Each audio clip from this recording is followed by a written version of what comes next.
The horse shouldn't have been alive.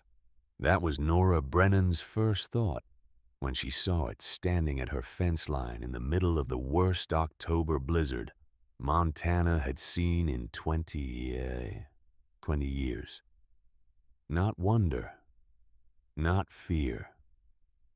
Just the cold, clinical certainty of someone who'd spent enough years on this land to recognize when something was holding on past its time. She knew what dying looked like. She'd seen it in the sky before, a drought in the stillness that meant the creek would run dry by August.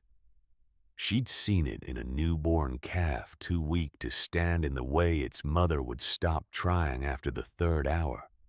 She'd seen it in her husband's eyes the morning he rode out and didn't come back. And she was seeing it now in a horse that had no business still being on its feet. The stallion was black as coal ribs, showing through skin, stretched too tight. Burns seared into his flanks like someone had taken their time making sure he'd remember.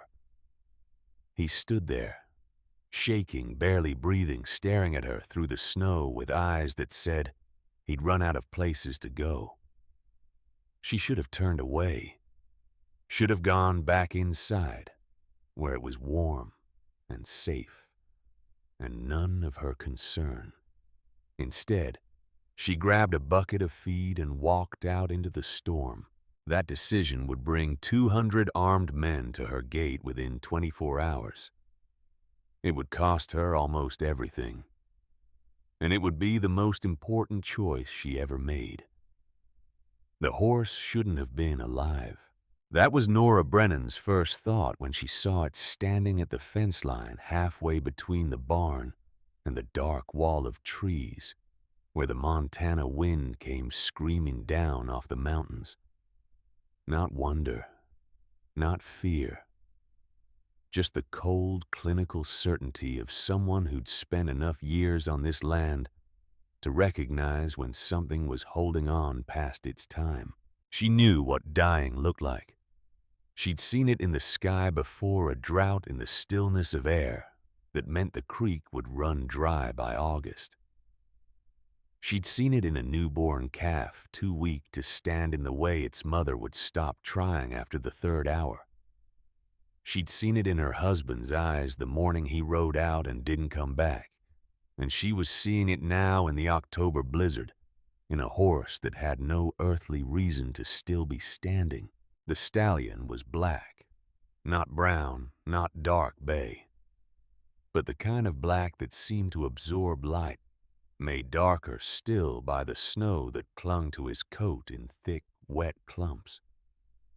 He stood with his head lowered, his breath coming in shallow clouds that dissipated almost before they formed.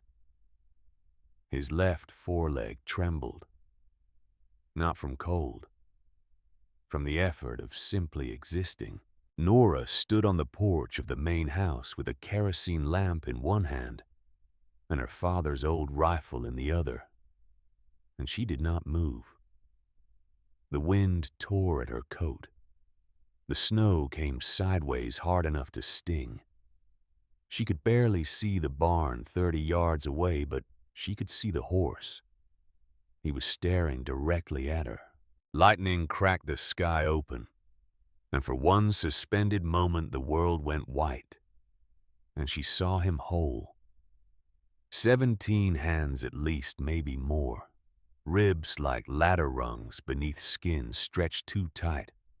A long scar running diagonal across his right shoulder, old and raised the kind left by something deliberate. And along his left flank, visible even through the snow, a pattern of burns. Not random, methodical.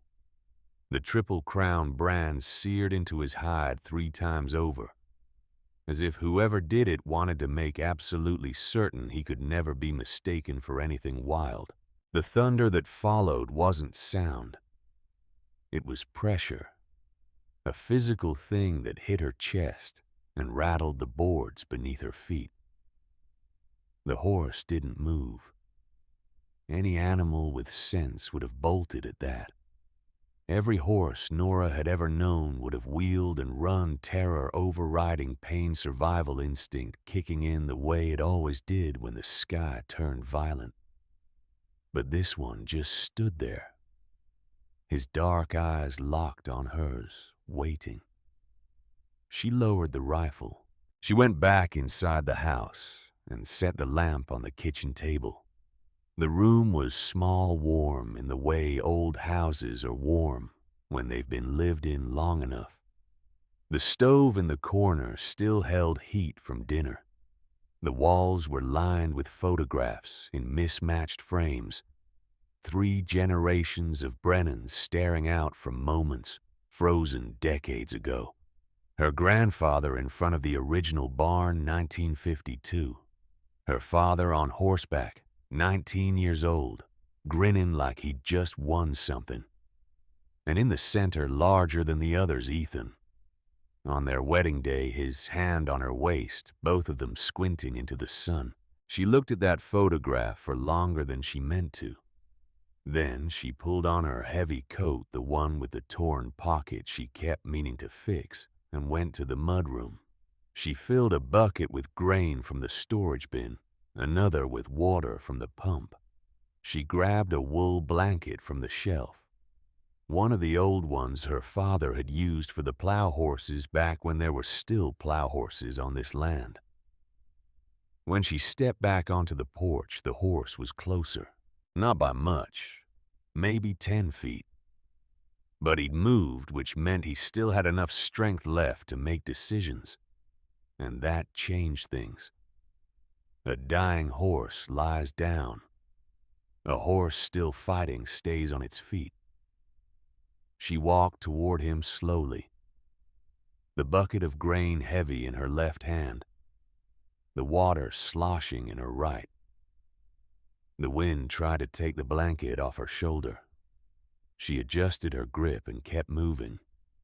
30 feet. 20. 10. She stopped 6 feet from the fence and set the buckets down in the snow. The horse watched her. His nostrils flared, testing the air, reading her the way horses do. Not her fear, because she wasn't afraid. Not her intent, because she didn't have one beyond the simple fact of him standing there suffering in front of her. She lifted the bucket of grain and rested it on the top rail of the fence. The horse raised his head slightly. The effort cost him. She could see it in the way his shoulder muscles tensed, in the tremor that ran down his foreleg and into the hoof that barely touched the ground. She waited. Lightning came again, closer this time, and the thunder arrived almost on top of it. The sound was enormous, the kind that makes windows shake and sets off car alarms in towns where there are car alarms to set off. Out here, there was just the wind and the snow and the two of them standing in the dark. The horse took 1 step forward, then another. His gait was wrong, uneven, the kind of limp that spoke to something broken deeper than muscle. When he reached the fence, he lowered his head to the bucket and began to eat. Nora stood very still and watched him. Up close, the damage was worse.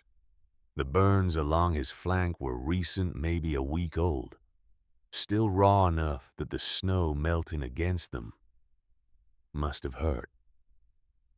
The scar on his shoulder was older, a year at least, but it had healed poorly. The tissue thick and ridged. His mane was matted with burrs and ice. His hooves were cracked, overgrown, the kind of neglect that doesn't happen in a month or even 3. Someone had owned this horse. Someone had worked him hard, broken him harder, and then either lost him or let him go. She reached out slowly and rested her hand on his neck. His coat was cold wet, the muscle beneath it taut with exhaustion. He didn't pull away. He kept eating, his jaw working in slow, deliberate circles, the way animals eat when they're too tired to rush but too hungry to stop. She stood there for a long time, her hand on his neck, the snow building up on both of them. Then she went back to the barn. The barn was older than the house built by her grandfather in the years after the war, when lumber was cheap and land was cheaper. It had good bones, her father used to say, by which he meant the frame was solid, the roof didn't leak more than it should, and the foundation had settled evenly enough that the doors still closed. Nora had spent more hours in this barn than she cared to count, feeding horses before school, mucking stalls after, learning to ride on a buckskin mare named Clementine, who'd lived to 32 and died in the north pasture on a morning so clear you could see all the way to the Bitterroots. She grabbed a halter from the tack room, another blanket, and a lead rope that had seen better days. She filled a second bucket with grain and carried everything back out into the storm. The horse was still eating. She set the fresh bucket down beside the first and opened the gate to the outer paddock. It wasn't a stall, just a three-sided shelter with a roof and enough room for a horse to turn around. She spread hay on the ground, filled the water trough from the pump, and draped the blanket over the rail where he could reach it if he wanted. Then she stepped back and waited. The horse finished the first bucket. He raised his head and looked at her, then at the open gate, then back at her. For a moment she thought he might bolt, but he didn't. He walked through the gate slow and careful, favoring his left side, and moved to the fresh hay. She closed the gate behind him. She stood in the doorway of the barn and watched him eat, and something shifted in her chest. Not grief, not its opposite. Something adjacent to both.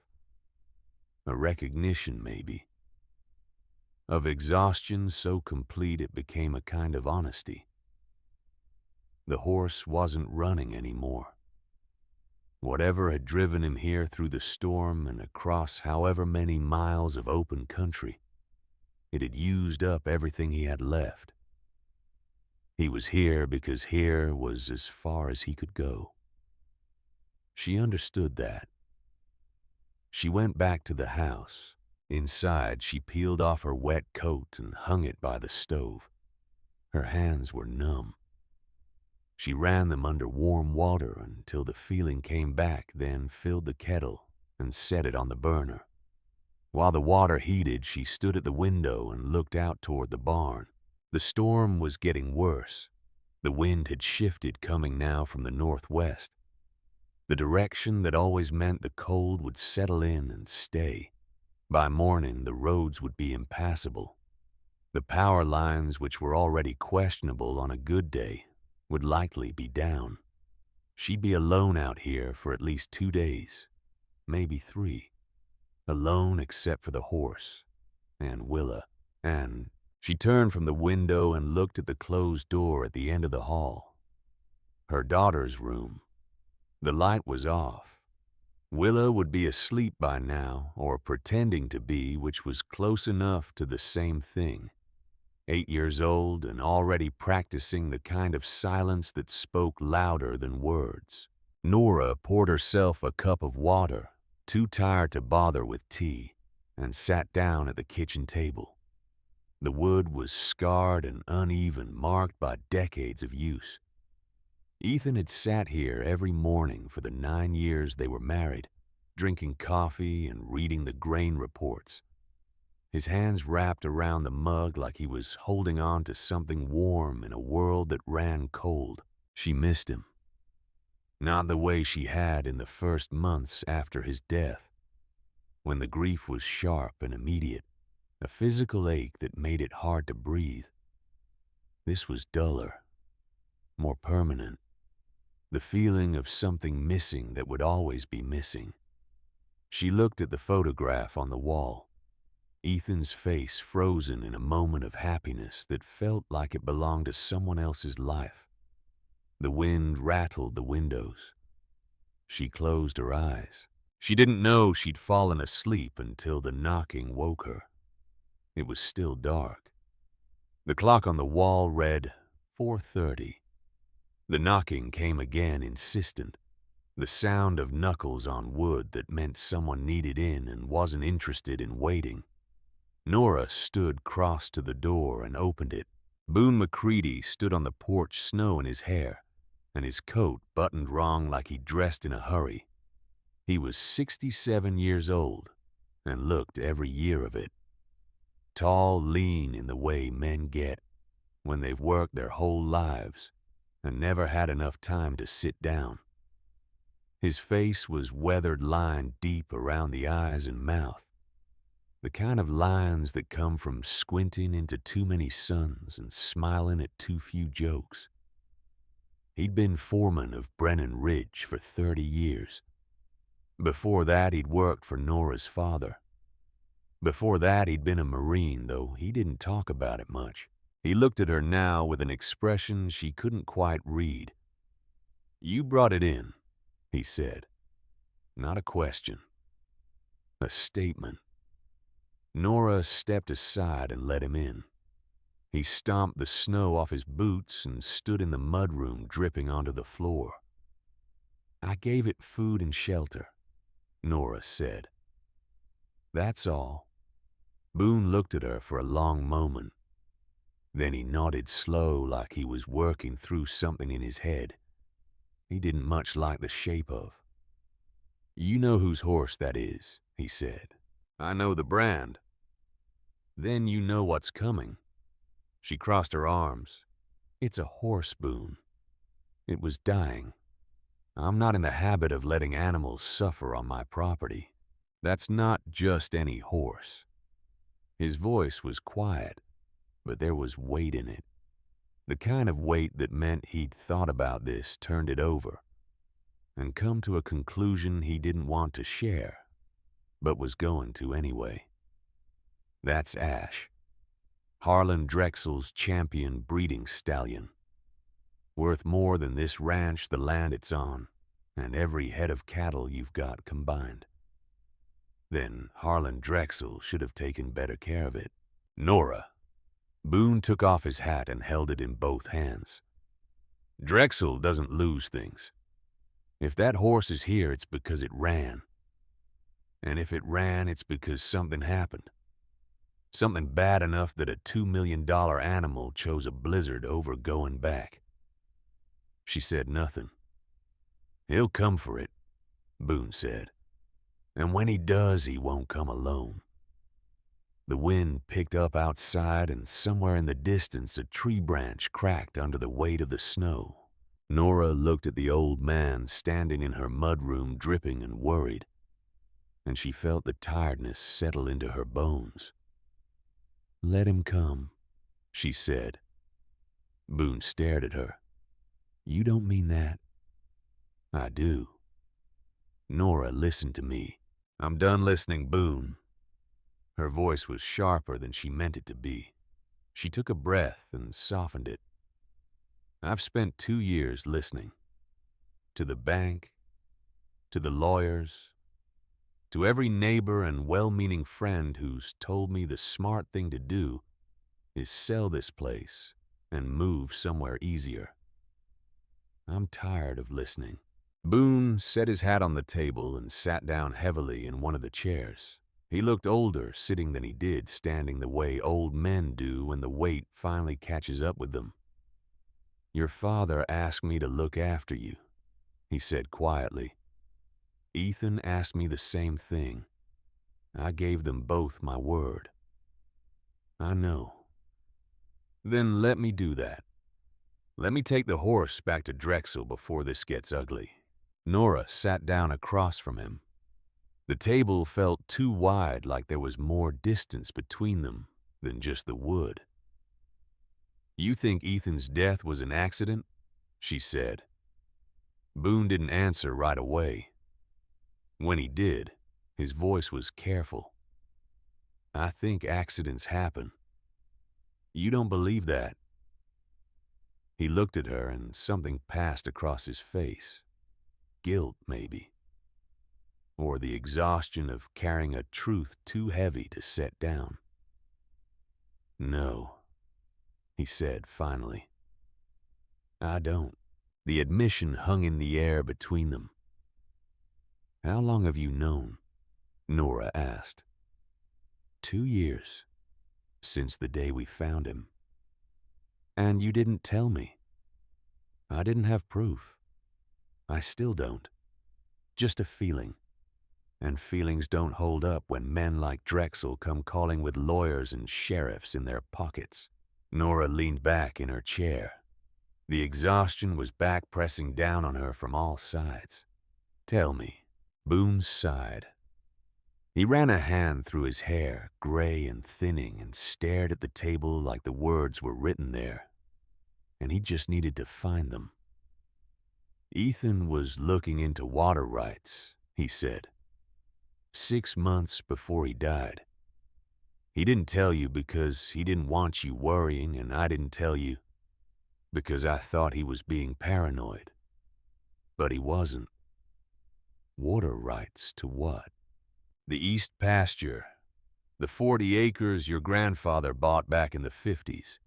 Ethan had the land surveyed, found an underground aquifer. Big one. Feeds every ranch in a 30-mile radius, including Drexel's Triple Crown. Nora felt something cold settle in her stomach. And Ethan wanted to claim it. He wanted to protect it. There's a difference. Boone looked up at her. "Drexel's been overusing his water allotment for years, pumping more than he's legally allowed, letting runoff poison the creek. Ethan had documentation. He was going to file a complaint with the state, get Drexel's operation audited. And then he died. 3 days later." Boone's jaw tightened. "Riding accident, they said. Horse spooked through him, he hit his head. Clean and simple. Except Ethan was the best rider I ever knew. And the horse, they said, through him was a 15-year-old gelding so gentle you could have put a toddler on his back. The wind outside howled and the house creaked in response." "You think Drexel killed him?" Nora said. "I think Ethan had something Drexel wanted buried. And I think convenient accidents happen to people who get in Harlan Drexel's way." Nora stood and walked to the window. The snow was falling harder now, piling up against the fence line, erasing the tracks the horse had left. In a few hours, there'd be no evidence he'd come here at all. "Why are you telling me this now?" she asked. "Because that horse didn't end up on your land by accident." Boone's voice was steady, but there was something beneath it, a thread of fear he was trying to keep buried. "Ethan bought Ash 6 months before he died. Paid cash, kept the paperwork hidden. I didn't even know about it until I found the receipt in his desk after the funeral." Nora turned. "Why would Ethan buy Drexel's horse?" "I don't know. But I know Ethan. He didn't do anything without a reason." Boone stood and walked to the window beside her. They both looked out at the barn, at the dark shape of the shelter, where the horse was standing. "That animal's here for a purpose, and whatever that purpose is, it got Ethan killed." The first light of dawn was starting to break over the mountains, pale and cold. Nora didn't say anything for a long time. Then she turned and walked to the mudroom. She pulled on her coat, laced up her boots, and picked up the rifle. "Where are you going?" Boone asked. "To check on the horse." "Nora." "Go home, Boone. Get some rest. You look like hell." He started to argue, then stopped. He knew her well enough to recognize when the conversation was over. She walked out into the snow. The storm had calmed, but the cold hadn't. The air was sharp enough to burn her lungs, and the sky was the color of iron. She crossed the yard to the barn, her boots crunching through snow that came up past her ankles. The horse was standing in the shelter, the blanket draped across his back. He'd eaten everything she'd left him. The water trough was half empty. When she approached, he raised his head and looked at her with those same dark, unreadable eyes. She set the rifle against the fence and stepped into the shelter. Up close in the early light, she could see details she'd missed in the storm. The brand burns were worse than she'd thought, deep enough to scar, placed with the kind of precision that spoke to intent. Someone had done this slowly, deliberately. She ran her hand along his neck, and he leaned into the touch, just slightly, the way horses do when they're starved for gentleness. "What did he do to you?" she whispered. The horse didn't answer, but he didn't pull away either. She stayed with him until the sun cleared the mountains. By the time she walked back to the house, Willa was awake. Her daughter sat at the kitchen table in her pajamas, a bowl of cereal in front of her, untouched. She was small for 8, narrow-shouldered and quiet, in the way children get when they've learned that the world doesn't always respond to noise. Her hair was dark like Ethan's, and her eyes were the same gray-blue as Nora's father's. She didn't look up when Nora came in. "Morning," Nora said. Willa stirred her cereal with a spoon, watching the milk swirl. "There's a horse." "There is. Boone says it's trouble." "Boone worries too much." Willa looked up at her then, and Nora saw something in her daughter's face that made her chest tighten. Not fear, not sadness, just a kind of resigned understanding that no 8-year-old should have. "Are we going to keep it?" Willa asked. "For now. What if the man who owns it comes?" Nora sat down across from her daughter. "Then we'll deal with it." Willa nodded slowly. She went back to stirring her cereal, and Nora watched her, this small, serious child who'd stopped asking questions that had easy answers. They sat in silence until the cereal got too soggy to eat. The men came at dawn the next day. Nora heard them before she saw them. A low rumble that started as a distant vibration and grew into the unmistakable sound of engines and hooves and voices carrying across open land. She was in the barn checking Ash's leg when the sound reached her. She straightened and walked to the barn door. The road that ran along the eastern edge of Brennan Ridge was a dirt track that saw maybe 3 vehicles in a good week. Now it was filled end to end with trucks and trailers and men on horseback moving as a single mass toward her gate. She counted. Gave up at 70. There were more than that. Maybe 100. Maybe more. They came in trucks with oversized tires and contractor logos on the doors. They came on horses, good horses, the kind that cost more than most people made in a year.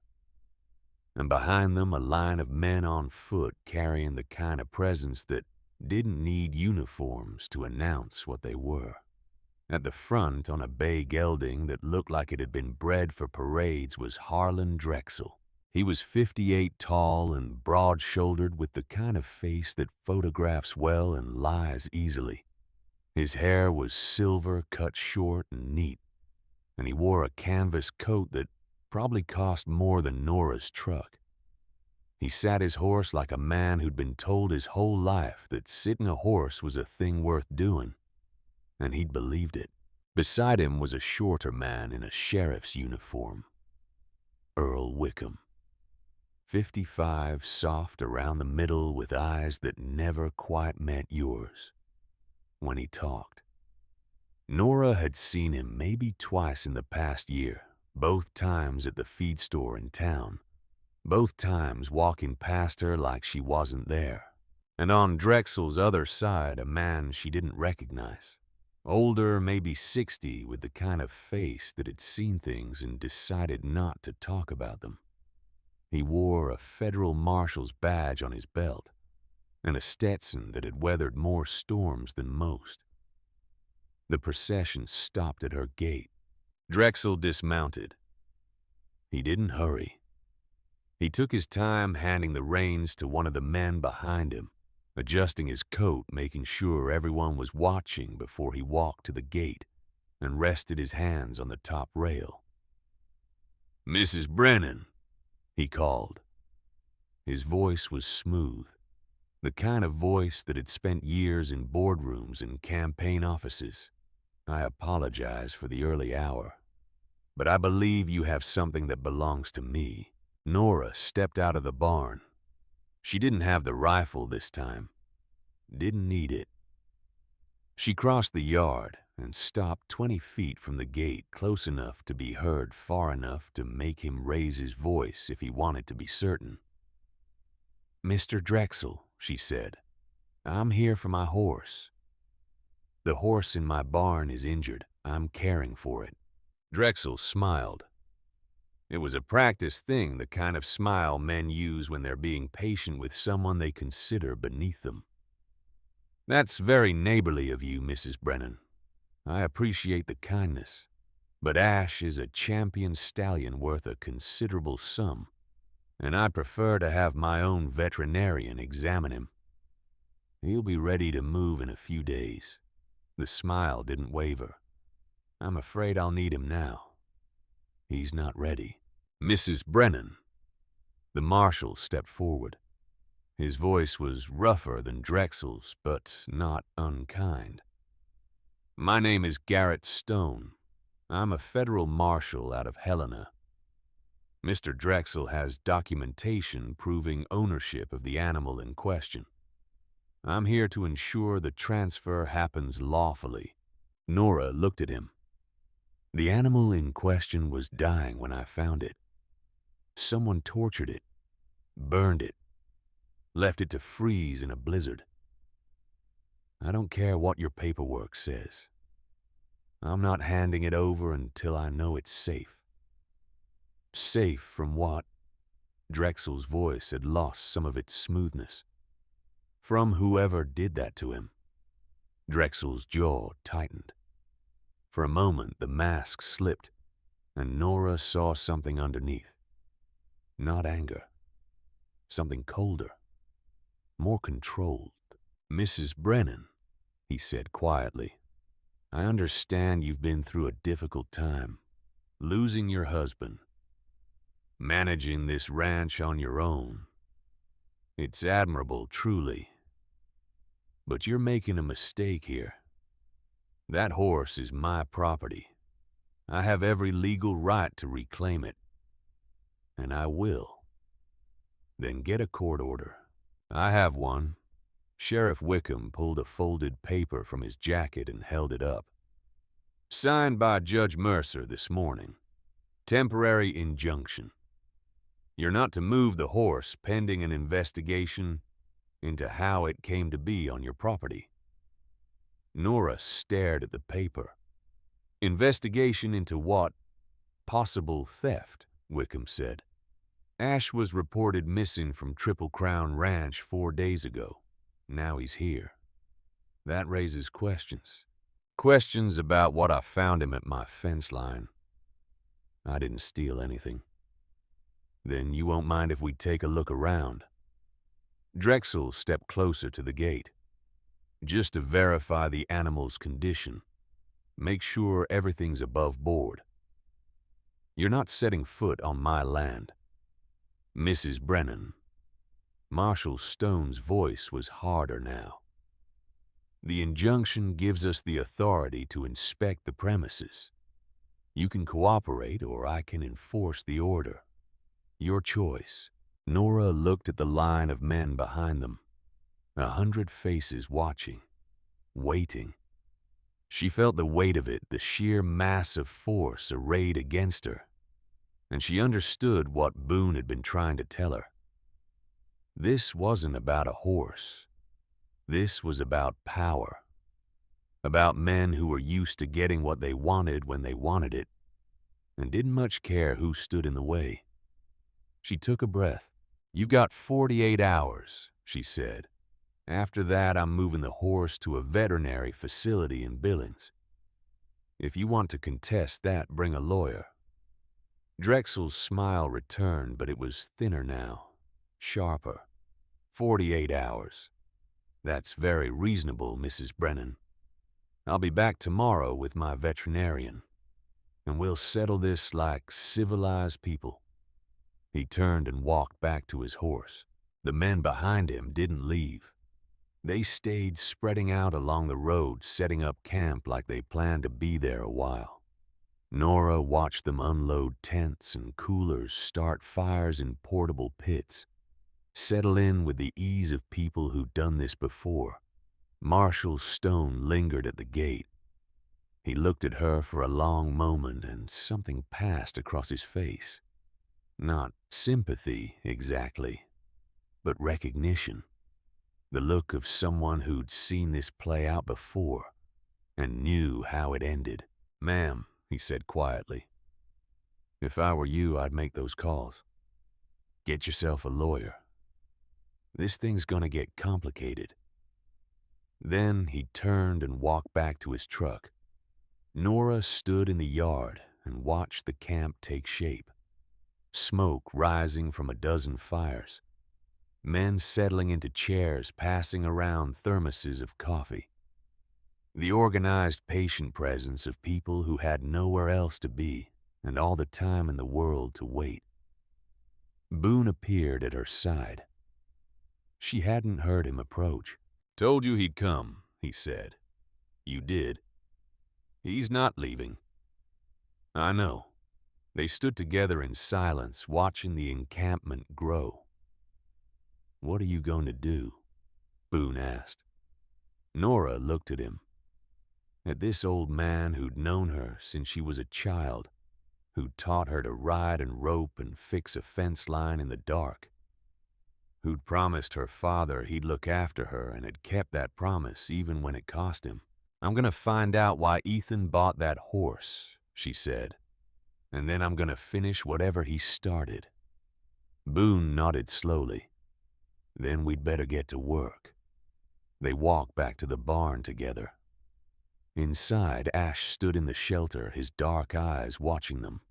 Nora approached slowly, and he didn't move. She ran her hand along his neck, feeling the tension in the muscle, the wariness that hadn't left even after a night of food and rest. "What did Ethan need you for?" she whispered. The horse exhaled a long, tired sound. And somewhere in the distance beyond the camp, and the fires and the men who'd come to take him back, the wind picked up again, carrying with it the promise of another storm. The camp didn't leave. By noon the next day it had grown.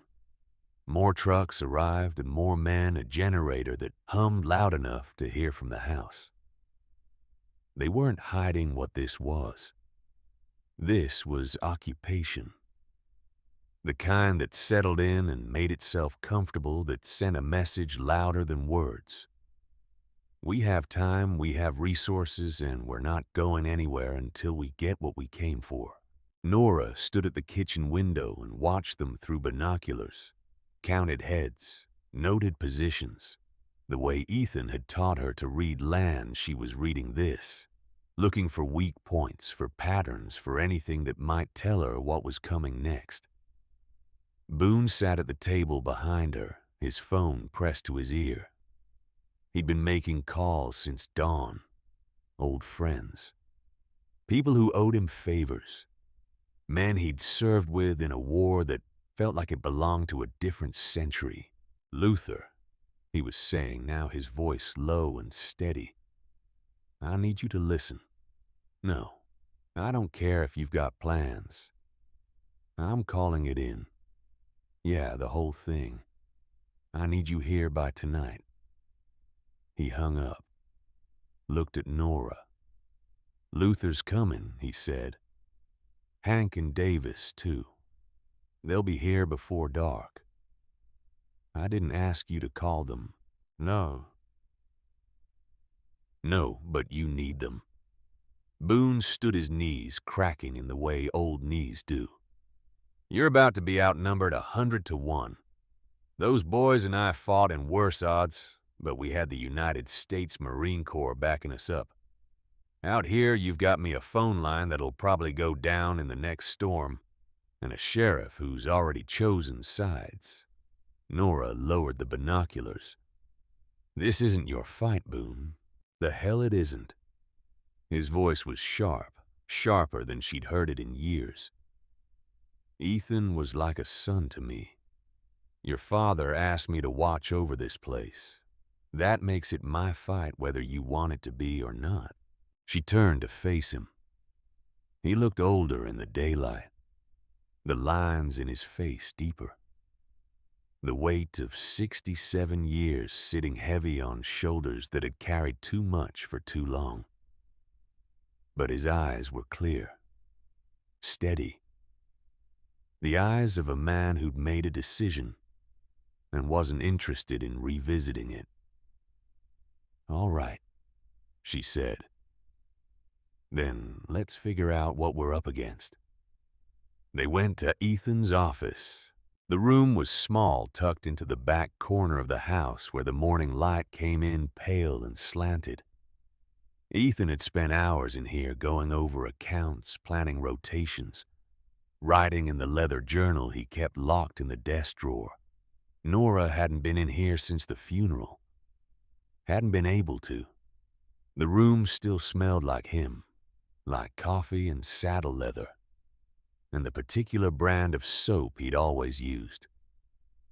Boone went straight to the filing cabinet, started pulling folders. What are we looking for? Nora asked. Anything about that horse, anything about water rights, anything that connects to Drexel. He set a stack of folders on the desk. Ethan kept records of everything. If he bought ash, there's paperwork. If he was planning something, he wrote it down. They worked in silence. Nora took the desk, Boone the cabinet. Outside, the sound of the camp drifted through the walls.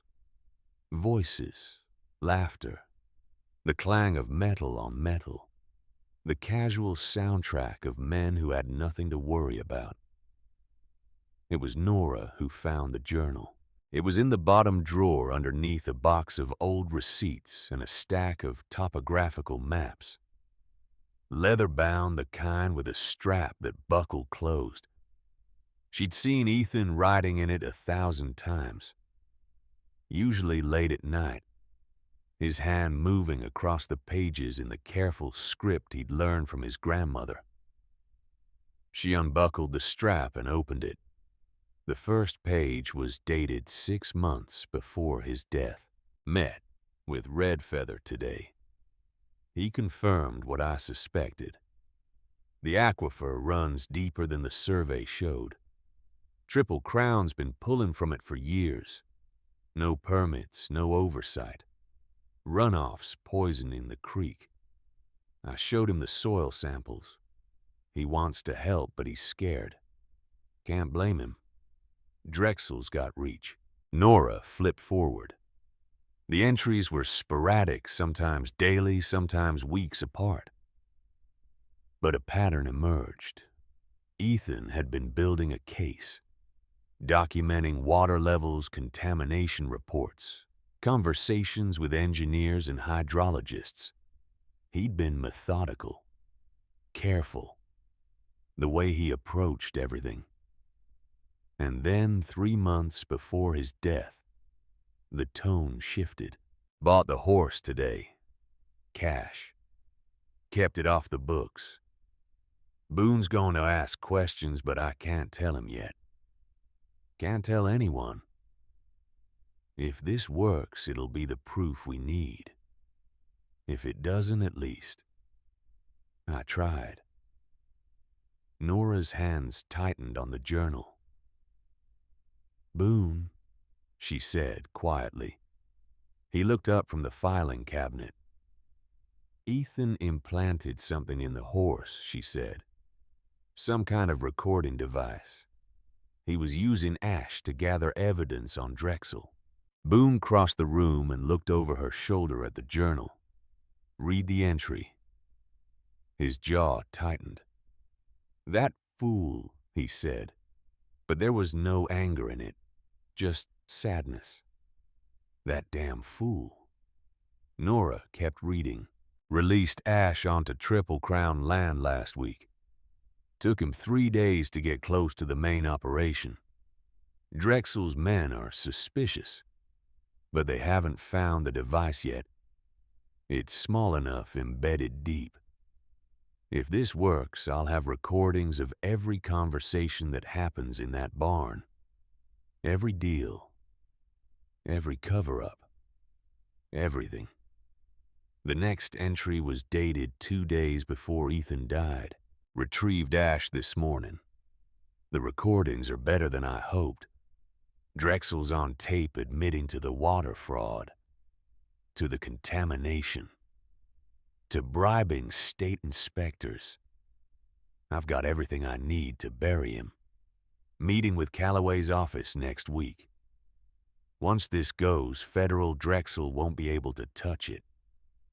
And then, in different ink-shakier handwriting, an entry with no date. If you're reading this, I'm gone. Nora, I'm sorry. I should have told you. Should have trusted you with this. But I thought I could handle it alone. I thought I could protect you by keeping you out of it. I was wrong. The device is still in ash. Right front hoof embedded in the frog. You'll need an X-ray to find it. Maybe a vet who knows what they're looking for. Get it out. Get it to Senator Calloway. She'll know what to do with it. Don't let Drexel take the horse. Don't let him win. I love you. I love Willa. I'm sorry I won't be there to see her grow up. Finish this. Nora's vision blurred. She set the journal down and turned away, her hand over her mouth, trying to breathe through the weight in her chest. Boone didn't say anything. He just stood there, giving her the space to feel what she needed to feel. When she could speak again, her voice was rough. He knew. He knew Drexel would come for him. He knew, Boone agreed, and he did it anyway. Why didn't he tell me? Because he loved you, and he thought he was protecting you. Boone picked up the journal, closed it carefully. Men do stupid things when they think they're being noble. Nora wiped her eyes, turned back to the desk. We need to get that device out of ash. We need more than that. We need help. Boone pulled out his phone. I'm calling the senator. He dialed, put it on speaker. The phone rang 4 times before a woman's voice answered. Clipped. Professional. Senator Calloway's office. This is Boone McCready. I need to speak with the senator. It's about Ethan Brennan. A pause. Hold, please. The hold music was classical. Strings. Something slow and careful. Then the music cut, and a different voice came on. Older. Sharp. This is Judith Calloway. Who am I speaking with? Boone McCready, ma'am. I'm calling from Brennan Ridge Ranch in Montana. Ethan Brennan's widow is here with me. We found his journal. We know about the recordings. Another pause, longer this time. When Calloway spoke again, her voice was careful. Mr. McCready, I'm going to need you to be very specific about what you're telling me. Ethan Brennan implanted a recording device in a horse. That horse is currently on this property. Harlan Drexel is outside our gate with 100 men demanding we turn it over. We need help. Where is the device now? Still in the horse. Have you extracted it? No, ma'am, we just found out about it an hour ago. Then extract it immediately. And do not let anyone near that animal until you do. Calloway's voice shifted, became harder. I'm going to send federal marshals to your location. How many men does Drexel have? Best count around 150 now. Maybe more. Jesus. A shuffle of papers. All right. I can have 12 marshals there by tonight. That's the best I can do on short notice. Can you hold until then? Nora leaned toward the phone. Senator, this is Nora Brennan, Ethan's wife. We'll hold. Mrs. Brennan. Calloway's voice softened slightly. Your husband was a good man. He came to me 6 months ago with evidence that could put Drexel away for 30 years. I told him to be careful. I told him to wait for federal protection before he moved forward. He didn't listen. He never did, Nora said. No, he didn't. A pause. I'm sorry for your loss, and I'm sorry it's taken this long to follow through. Politics gets in the way of justice more often than it should.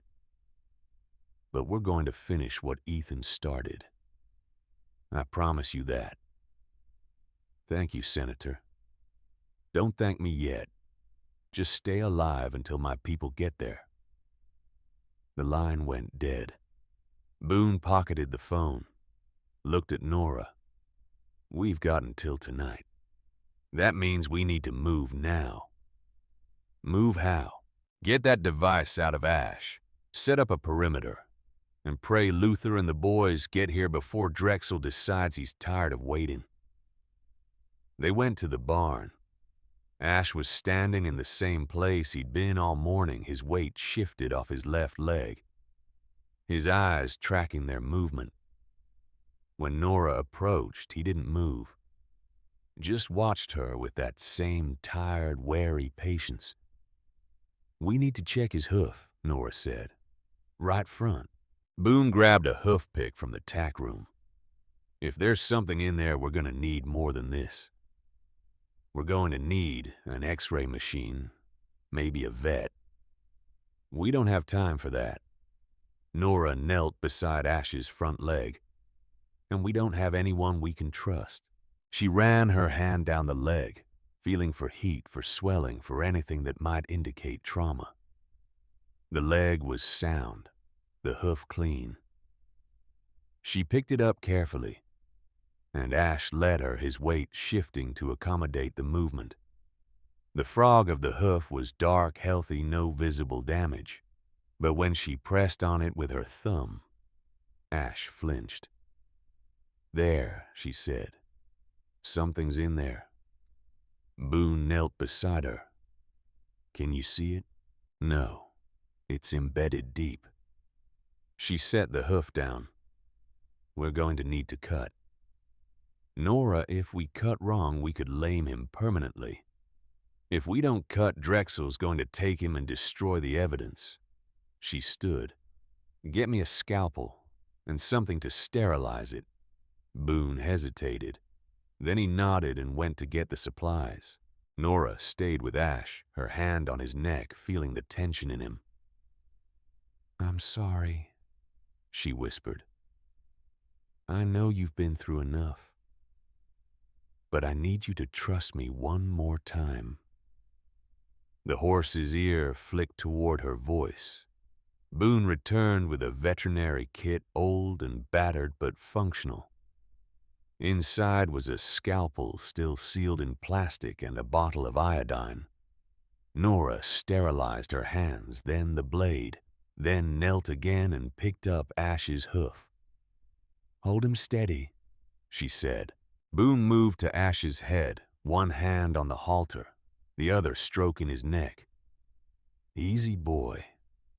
Easy. Nora pressed the blade to the frog. The tissue was tougher than she expected, dense and fibrous. She had to apply real pressure to break through. Ash shifted his weight, but didn't pull away. Blood welled up dark and thick. She wiped it away with a cloth and kept cutting slow and careful, angling the blade toward the spot where Ash had flinched. And then she felt it. Something hard, foreign. She widened the cut slightly, just enough to get her fingers in, and pulled. The device came out slick with blood. It was small, maybe the size of a pill, encased in what looked like surgical-grade plastic. There was a tiny LED on one side, dark now, inactive. Nora held it up to the light. "That's it," Boone said. "That's what Ethan died for." Nora wrapped the device in a clean cloth and slipped it into her pocket. Then she packed Ash's hoof with gauze and wrapped it tight. The horse stood through all of it without complaint, his breathing steady, his eyes half closed. "You did good," she told him. "You did real good." She stood and looked at Boone. "Now we wait for the marshals. Now we get ready for war," Boone corrected. They spent the afternoon fortifying. Boone's friends arrived just after 2. 3 men in a truck that had seen better decades, armed with rifles and the kind of quiet competence that comes from years of training that never quite leaves you. Luther was 68, stocky and gray-bearded, with hands like cinder blocks. Hank was 66, tall and lean, with a scar running from his temple to his jaw. Davis was 70, the oldest of them, moving slower than the others, but with eyes that missed nothing. They'd served together in Iraq. Fallujah, Boone said. The kind of place that either broke you or made you harder than you had any right to be. They didn't ask questions. Boone gave them the situation in 3 sentences, and they nodded and got to work. They set up a perimeter. Nothing fancy, just basic defensive positions. Sandbags stacked at the corners of the barn. Firing lanes cleared. Sight lines established. The kind of preparation that said, "We're not looking for a fight, but if one comes, we're ready." Nora watched them work. These old men moving with the efficiency of muscle memory, setting up fields of fire like they were back in the desert instead of a Montana ranch. It should have felt absurd. Instead, it felt necessary. Willa came out of the house and stood beside her mother. She'd been quiet all day, watching from the window, not asking questions. Now she looked up at Nora with those serious gray eyes. "Are we in trouble?" she asked. Nora knelt down so they were eye level. "We're in a situation, but we're handling it. Because of the horse. Because of what the horse represents." "What does it represent?" Nora chose her words carefully.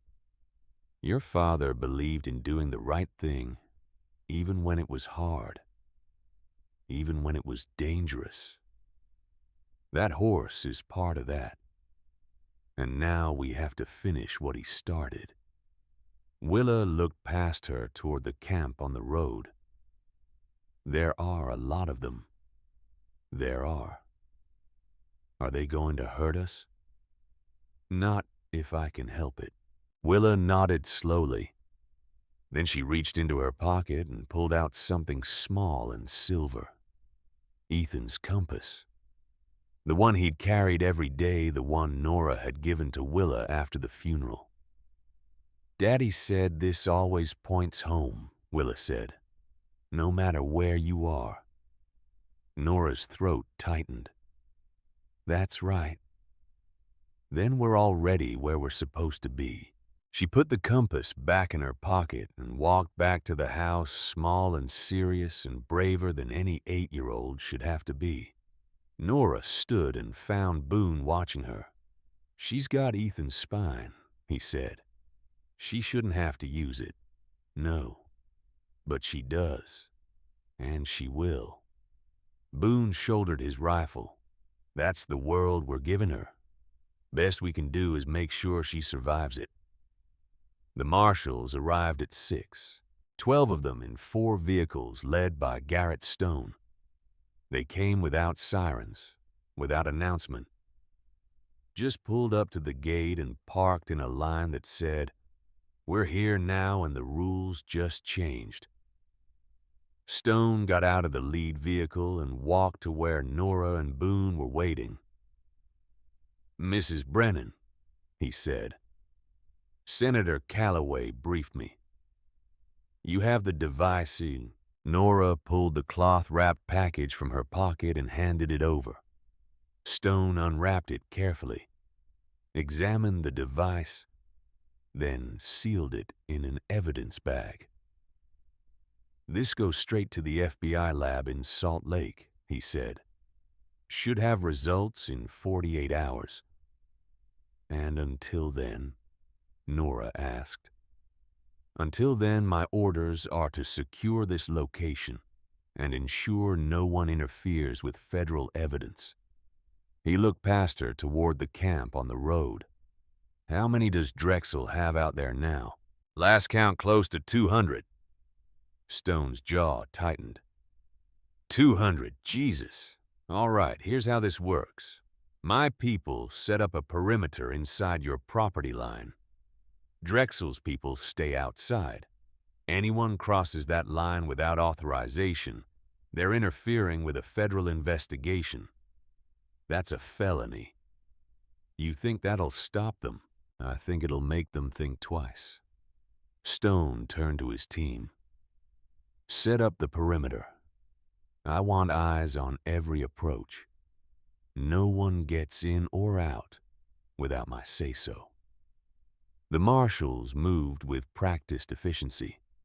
Within an hour, they had positions established, communication lines, set up a command post in Nora's barn. It should have felt like relief. Instead, it felt like the calm before something worse. Drexel came to the gate at dusk.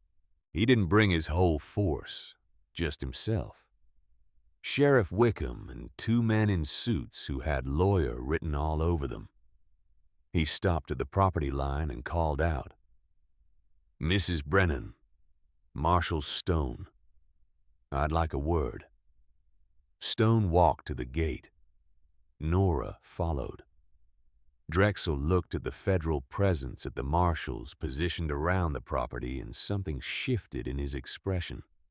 Not fear. Recalculation. "This is quite a response for a simple property dispute," he said. "This isn't a property dispute," Stone replied. "This is a federal investigation. You're interfering with it." "Investigation into what?" "That's classified." Drexel smiled, but it didn't reach his eyes. "Marshal, I don't know what Mrs. Brennan has told you, but I assure you there's been a misunderstanding. That horse is my legal property. I have documentation. I have witnesses. All I want is what's mine. Then you can file a civil claim, but the horse stays here until the investigation concludes." "And how long will that take?" "As long as it takes." Drexel's smile faded. He looked at Nora, and for a moment the mask dropped completely. What she saw underneath was cold, patient, dangerous. "Mrs. Brennan," he said quietly, "you're making this much harder than it needs to be. I came here offering you a way out. Money. A clean exit. But you've chosen to escalate. That's unfortunate." "Is that a threat?" Stone asked. "It's an observation." Drexel turned back to his horse. "I'll be in touch with my attorneys. We'll resolve this through proper channels." He rode back to the camp. Nora watched him go.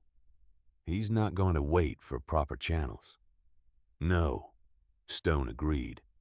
"He's not." The attack came at 3 in the morning. Nora was asleep when the gunfire started. 3 sharp cracks that jerked her awake, her hand already reaching for the rifle beside the bed. She was dressed and out the door before her mind fully caught up with her body. Outside, the world was chaos. Muzzle flashes lit the darkness. Shouts. The crack of return fire.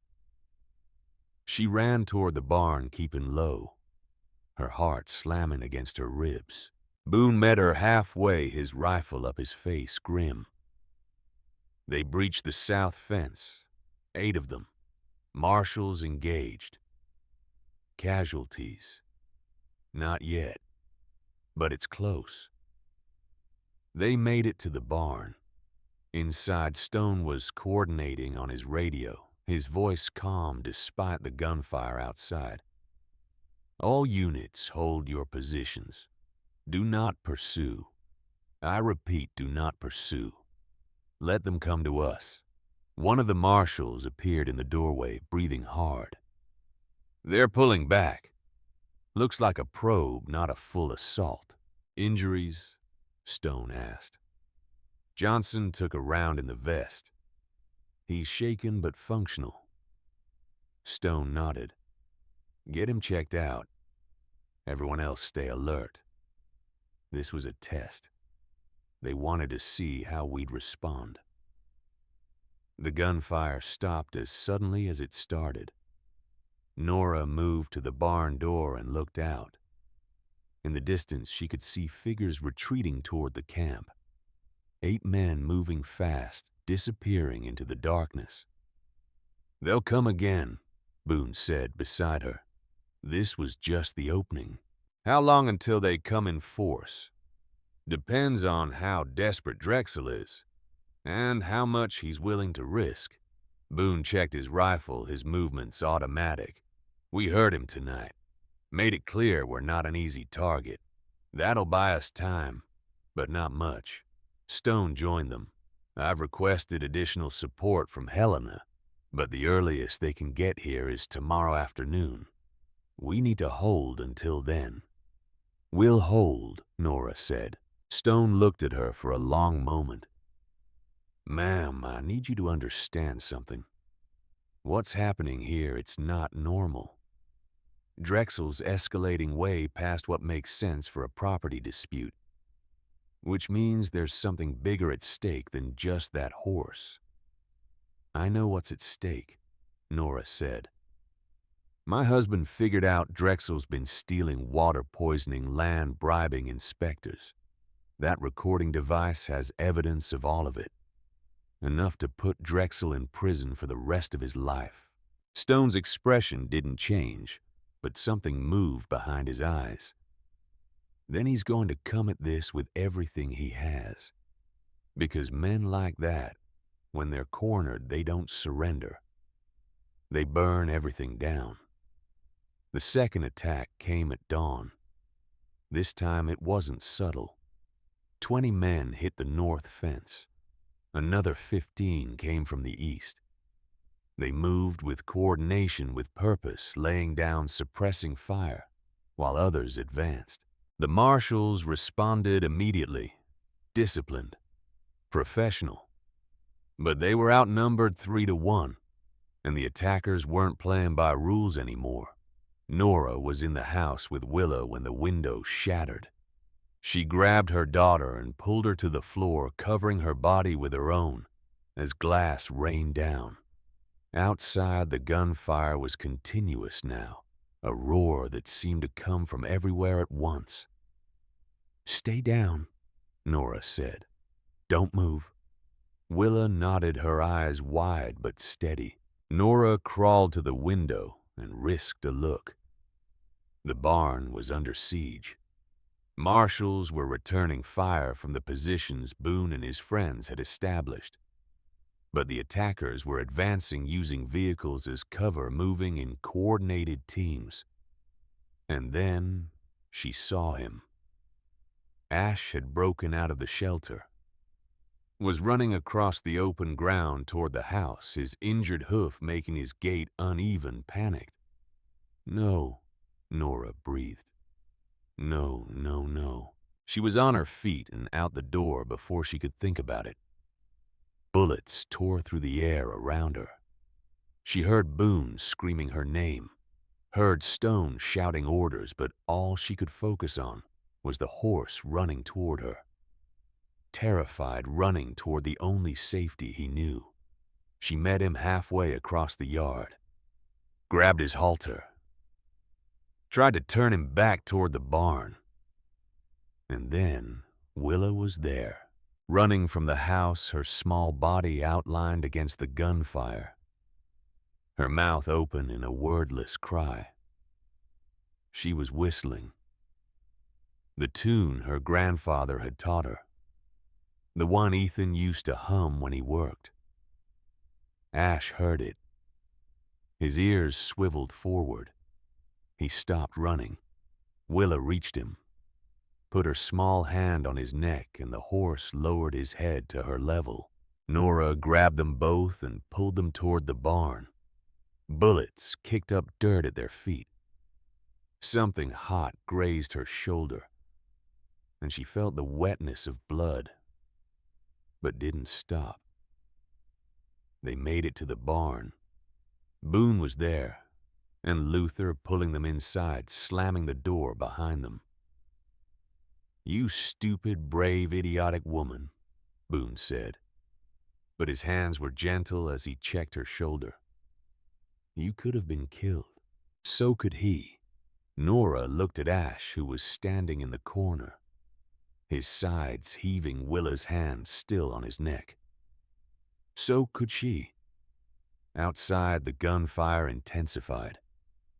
Then gradually it began to fade. Stone's voice came over the radio. "All units report." One by one, the marshals checked in. 3 wounded, none critical. The attackers were retreating again. Stone appeared in the barn doorway, his face hard. "They're pulling back, but they'll come again. Probably within the hour." "How many more assaults can we take?" Nora asked. "1, maybe 2. After that, we're out of ammunition and options." He looked at her shoulder, at the blood soaking through her shirt. "You need medical attention. I need this to end. It will. One way or another." Stone's radio crackled. He listened, then his expression changed. "Hold on. We've got vehicles approaching from the west, unmarked, not part of Drexel's convoy." They moved to the window. Coming down the western access road, a line of trucks and old sedans, maybe 15 vehicles in all. They stopped at the property line, and men began to get out. Not soldiers, not contractors, ranchers, older men mostly with weathered faces and work-worn hands. And at the front, a man Nora recognized. Thomas Redfeather, 60 years old Navajo with silver hair tied back and eyes that had seen too much of the wrong side of history. He'd known Ethan, had worked with him on the water rights case. Boone opened the barn door and walked out. Nora followed. Redfeather met them halfway across the yard. "Heard you were having trouble," he said. "You heard right," Boone replied. Ethan was a good man. He kept his promises. Redfeather looked past them toward the camp on the road. "He promised us half the water rights if we help protect this land. We're here to collect." Behind him, 40 men were unloading rifles and supplies. Not soldiers, not trained fighters. Just men who'd had enough of being pushed around and had decided to push back. Stone approached his expression wary. "Sir, I appreciate the support, but this is a federal operation. I can't have civilians." "We're not civilians," Redfeather interrupted. "We're Navajo Nation, and we have legal claim to this land going back 150 years. Ethan Brennan was helping us prove that claim. Now he's dead, and the man who killed him is sitting outside that fence, thinking he can wait us out. He looked at Stone.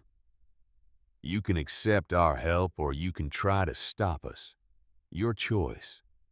Stone stared at him for a long moment. Then he nodded. Welcome to the fight. The Navajo spread out, taking positions alongside the marshals, reinforcing weak points, setting up additional fields of fire. Within an hour, the defensive perimeter had doubled in strength. Nora found Red Feather near the barn. Thank you, she said. Don't thank me yet. Drexel's not gonna stop just because we showed up. If anything, it'll make him more desperate. Red Feather looked at her shoulder at the makeshift bandage Boone had applied. You should get that looked at properly. I will. After this is over. After might be a long time coming. Then I'll wait. Red Feather smiled just slightly. You're like Ethan. Stubborn in all the wrong ways. He said the same thing about me. They stood together in silence, watching the sun climb higher, watching the camp on the road, where 200 men were waiting for the order to attack again. And somewhere in the distance, Nora heard the sound of helicopters. The helicopters weren't Drexel's. They came from the north. 3 of them flying low and fast. The kind of formation that said military precision, even if the birds themselves were civilian models. They passed over the camp on the road without slowing, banked hard over Brennan Ridge, and set down in the east pasture one by one. Nora shielded her eyes against the rotor wash and watched as figures emerged. Federal agents, she assumed. Maybe FBI. The kind of reinforcement Stone had been calling for since this started. But the first person out wasn't wearing tactical gear. She was 70, maybe older, in a wool coat and sensible boots, her gray hair pulled back in a way that suggested she didn't have time for vanity. She walked toward the barn like she owned the ground she was walking on, flanked by 2 younger agents who moved like they were used to following her lead. Stone met her halfway. They spoke briefly too quiet for Nora to hear. Then both turned and headed toward where Nora stood with Boone and Red Feather. Mrs. Brennan, Stone said, this is Senator Judith Calloway. Calloway extended her hand. Her grip was firm, her eyes sharp. Mrs. Brennan, I'm sorry we're meeting under these circumstances, and I'm sorry it took me this long to get here. You're here now, Nora said. That's what matters. Is it? Calloway looked past her toward the camp. How many casualties so far? 3 marshals wounded. 1 of my people grazed. No fatalities yet. Yet. Calloway's expression hardened. Drexel's escalating faster than I anticipated. That means he knows we have the evidence and he's willing to risk everything to keep it from going public. The device is with your people. It's being analyzed as we speak, but I don't need the lab results to know what's on it. Ethan gave me copies of some of the recordings 6 months ago. Enough to know that when this breaks, it's going to take down more than just Drexel. There are state officials involved, federal inspectors. This goes deep. Nora felt something cold settle in her stomach. How deep? Deep enough that I needed to come here personally. Deep enough that I brought a legal team, not just muscle. Calloway gestured to the agents behind her. These are federal prosecutors. They're here to witness whatever happens next. Because when this is over, I want everything documented. Every decision. Every action. Clean and airtight. You think Drexel's going to force a confrontation? I think he's already forced it. The question is how far he's willing to go. Calloway looked at Nora directly. Your husband was brave, Mrs. Brennan. Stupidly brave, if I'm being honest. He could have waited for federal protection, could have handed this off and kept himself safe. But he didn't. He went after Drexel alone because he thought it was the right thing to do. It was the right thing to do. Maybe. But it got him killed. Calloway's voice softened slightly. I don't want the same thing to happen to you. So I'm asking, do you have somewhere safe you can take your daughter? Somewhere away from here? Nora shook her head. This is our home. We're not leaving. Even if staying means, even then. Calloway studied her for a long moment. Then she nodded. All right. Then we hold this ground together. The next attack came at noon. This time, Drexel didn't send his men in waves. He sent them all at once. 50 from the north, 50 from the east. Another 50 spread across the south and west. A coordinated assault designed to overwhelm through sheer numbers. They came with vehicles for cover with suppressing fire. So heavy the air itself seemed to vibrate. The Marshals and Navajo held their positions, returned fire with discipline. But the math was brutal. 150 attackers against 52 defenders, and the attackers had the advantage of mobility. Nora was in the barn with Willa and Ash when the south wall took the first hits. Bullets punched through the old wood, sending splinters flying. She pulled Willa into the corner, shielded her with her body, and felt the building shake with each impact. Outside, the sound was apocalyptic. Gunfire, shouting, the crash of metal as one of the attackers' trucks rammed through the south fence and kept coming. Boone appeared in the doorway, his face streaked with dirt and blood that might have been his or someone else's. They're breaching the perimeter. We can't hold them. Where's Stone? Coordinating from the house, but he's running out of options. We need to pull back, consolidate positions. Pull back where this is as far back as we go. Boone didn't answer. He didn't have to. And then through the chaos, a new sound. Different from the gunfire. Deeper. More controlled. Explosions. 3 of them in rapid succession coming from the direction of the road camp. Nora risked a look through the barn door and saw smoke rising black and thick. One of Drexel's vehicles was on fire. Another was overturned. The gunfire faltered. Confusion rippled through the attackers. What the hell was that? Boone said. The answer came over Stone's radio, loud enough for Nora to hear even across the yard. This is Air National Guard Captain Riley Chen. We have authorization from Governor's office to intervene in ongoing federal investigation. All hostile forces cease fire immediately, or face military engagement. Nora looked up. High above, a military helicopter circled, its weapon systems clearly visible. The gunfire stopped. For a moment, the silence was so complete it felt unreal. Then slowly, the attackers began to retreat. Not running. Walking backward, weapons lowered but not dropped. Moving toward the road with the careful deliberation of people who just realized they'd miscalculated badly. Stone emerged from the house, his radio in hand.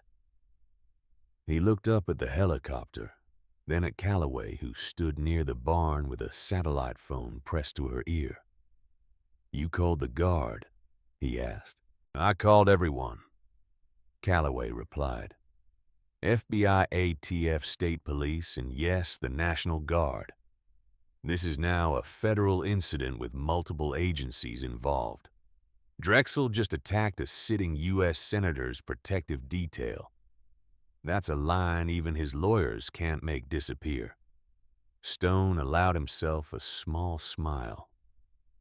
Hell of a time to show up. I was waiting for him to commit. Now he has. Calloway lowered the phone. We're ending this. Today. The arrests began within the hour. Federal agents poured onto the property not to reinforce the defense, but to begin collecting evidence, documenting the damage, photographing shell casings and bullet holes in the burned-out vehicles on the road, and arresting people.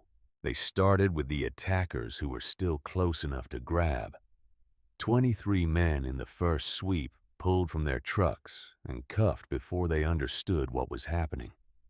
Then they moved to the camp where another 40 surrendered without resistance once they saw the National Guard helicopter and the line of federal vehicles blocking the only exit. Drexel wasn't among them. He'd left during the assault, Stone learned from one of the captured men, driven away in an unmarked truck heading west toward the state line. Issue a bolo, Calloway told the FBI agent coordinating the arrests. I want him found before he crosses into Idaho. Yes, ma'am. Nora watched it all from the porch of the main house, Willa beside her. Her daughter hadn't said a word since the shooting stopped. Just stood there holding Ethan's compass, watching the federal agents move through the property like they owned it. Is it over? Willa asked finally. Not yet, Nora said. But soon. Boone climbed the porch steps, moving slower than usual. He had a cut over his left eye and his shirt was torn, but he was walking under his own power. Luther's hurt, he said. Took a round in the leg. Medics are with him now, say he'll be fine. And the others? Hank's got a concussion. Davis is exhausted but whole. The Navajo lost 2 men. Good men. His voice was heavy. They died protecting land that wasn't even theirs. It was theirs, Red Feather said, appearing from around the corner of the house. His face was grim. This land has always been ours. Ethan understood that. That's why he fought for it. I'm sorry, Nora said. I'm sorry your people paid that price. Don't be sorry. Finish it. Red Feather looked toward the road where agents were still making arrests. Make sure their sacrifice meant something. They found Drexel 6 hours later. He'd made it 40 miles west before a state trooper pulled him over for a broken taillight. Routine stop. But the trooper ran his plate, saw the bolo, and called it in. By the time the FBI arrived, Drexel was sitting on the hood of his truck, hands visible, looking more tired than angry. They brought him back to Brennan Ridge in handcuffs. Nora was in the barn when they let him past. He looked at her through the open door, and for a moment their eyes met. She expected hatred or defiance. But what she saw was something closer to resignation. The look of a man who'd played every card he had and watched them all fail. He didn't say anything, just kept walking. Senator Calloway found Nora an hour later, sitting in the barn with Ash. The horse was calmer now, eating hay, the panic of the assault finally wearing off. The lab results came back, Calloway said. Nora looked up, and everything Ethan said would be there is there. Conversations about water fraud, about bribing inspectors, about covering up contamination that's been poisoning groundwater for 5 years. Calloway sat down on a hay bale across from her.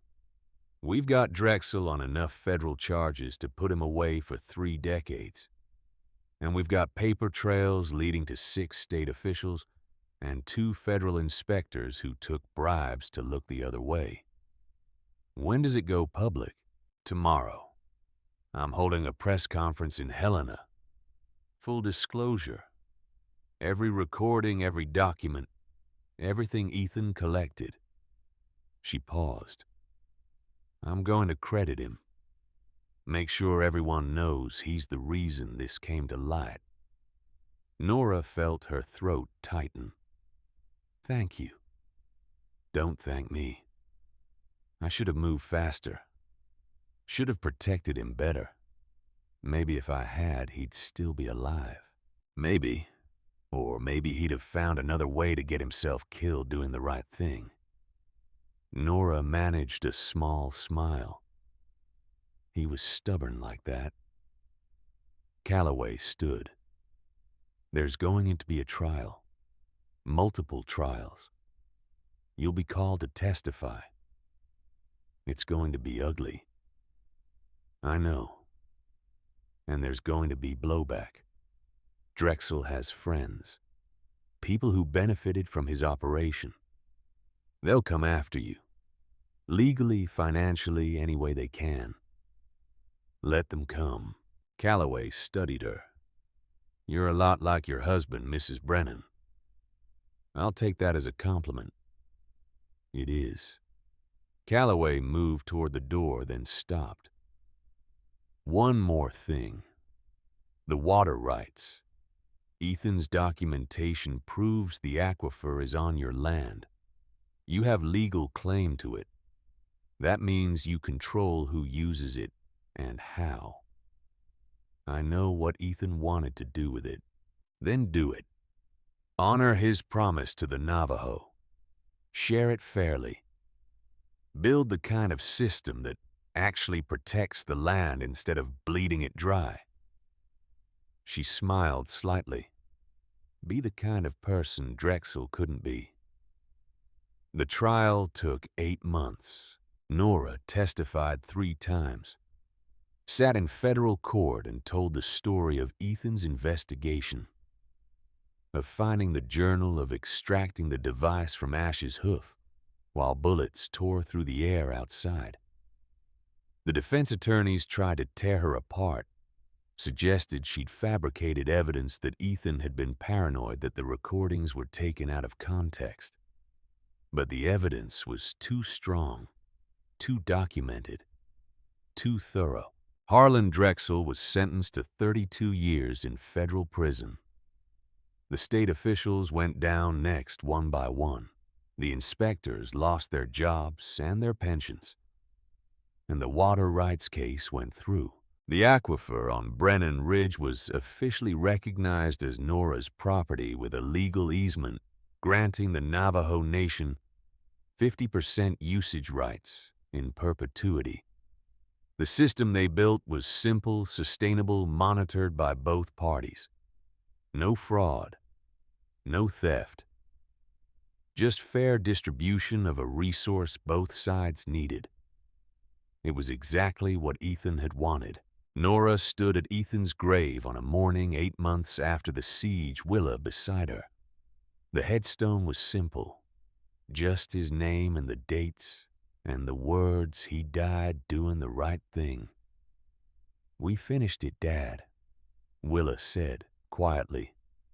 She'd started talking to the grave a few months back after the nightmares finally stopped. "We did what you wanted." Nora put her arm around her daughter's shoulders. "We did. Do you think he knows? I think he does." They stood there for a while, listening to the wind move through the grass.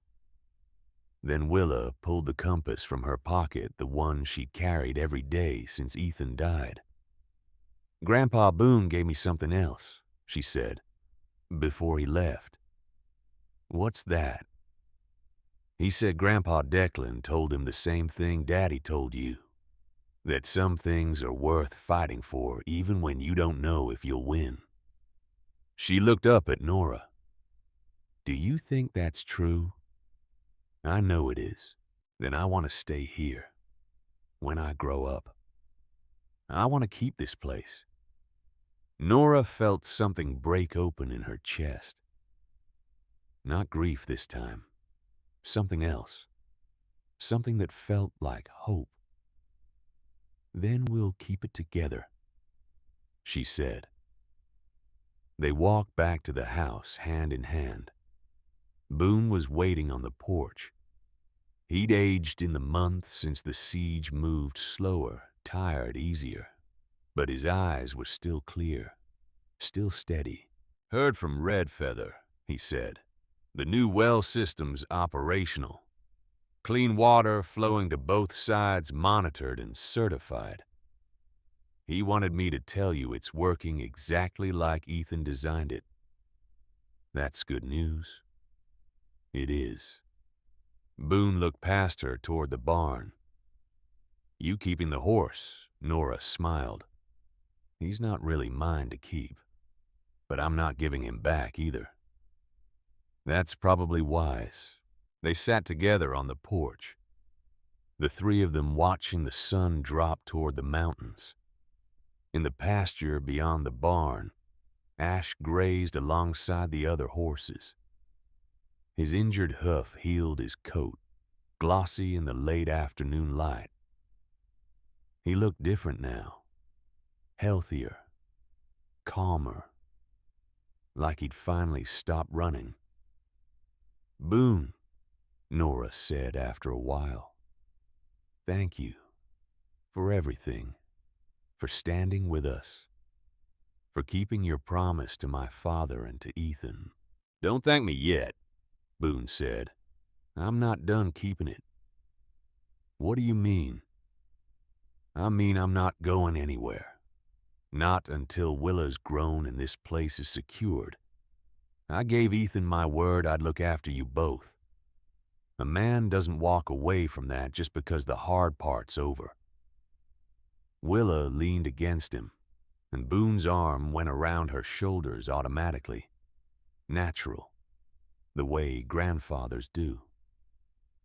"Besides," he added quietly, "you're all the family I've got left. Where else would I go?" They sat there until the stars came out. Three people who'd survived something they shouldn't have, holding on to each other and the land they'd fought for. 6 weeks later, Nora received a package. It arrived by courier, no return address, just her name written in careful script on the outside.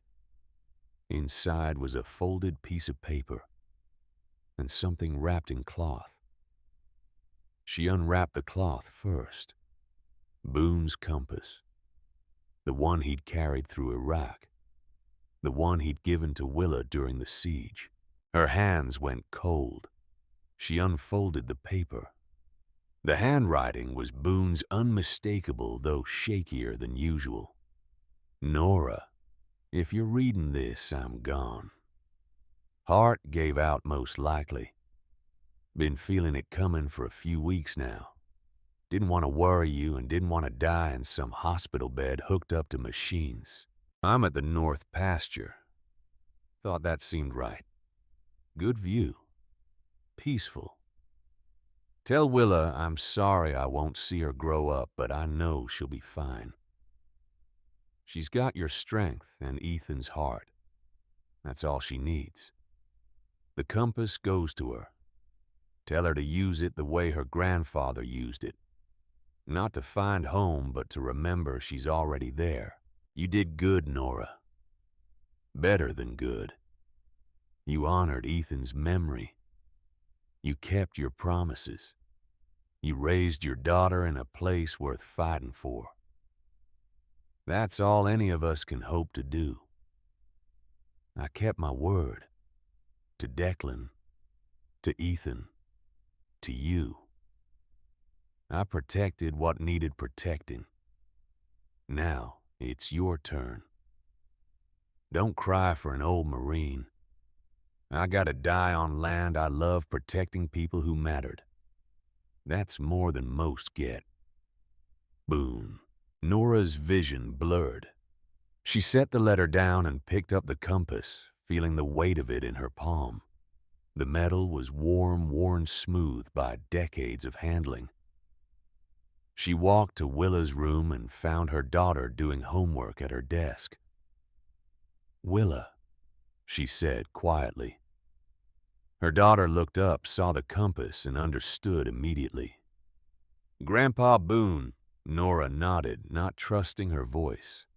Willa took the compass carefully, held it the way you hold something precious and fragile. Her eyes filled, but she didn't cry. Just sat there, this small, serious girl who'd learned too young what loss felt like. "Did he suffer?" she asked. "No, I don't think he did." "Good." Willa opened the compass, watched the needle settle north. "He told me once that the needle doesn't point to a place. It points to the truth. And the truth is you're always where you're supposed to be if you're with people who love you." He was right about that. They found Boone the next morning exactly where his letter said he'd be. He'd chosen a spot under an old cottonwood at the edge of the north pasture, where you could see clear to the mountains on a good day. He looked peaceful, like he'd just decided to sit down and rest. They buried him beside Ethan and Declan Brennan, 3 generations of men who'd understood what it meant to stand for something. The funeral was small, just Nora, Willa, a handful of neighbors, and all 40 of the Navajo who'd stood with them during the siege. Redfeather spoke his words simple and true. Luther and Hank and Davis stood at attention the whole time, 3 old Marines saying goodbye to one of their own. When it was over and everyone had left, Nora and Willa stayed by the grave. "What do we do now, Mom?" Willa asked. Nora looked out across the land.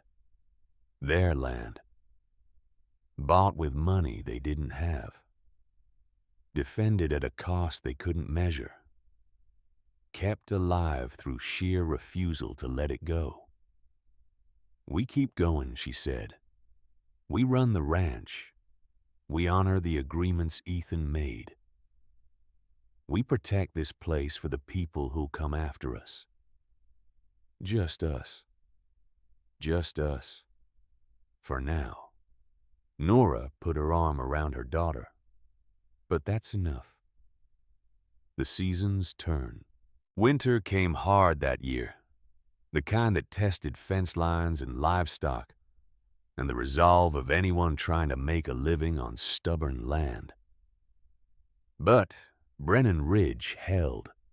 The water system Ethan designed kept flowing. The partnership with the Navajo deepened, evolved into something more than just a legal agreement. It became a friendship, a shared stake in the future. Willa grew, learned to ride the way her father had ridden, learned to read land and sky and the small signs that meant drought or plenty. On her 10th birthday, she asked Nora if they could get her own horse. "We have horses," Nora said.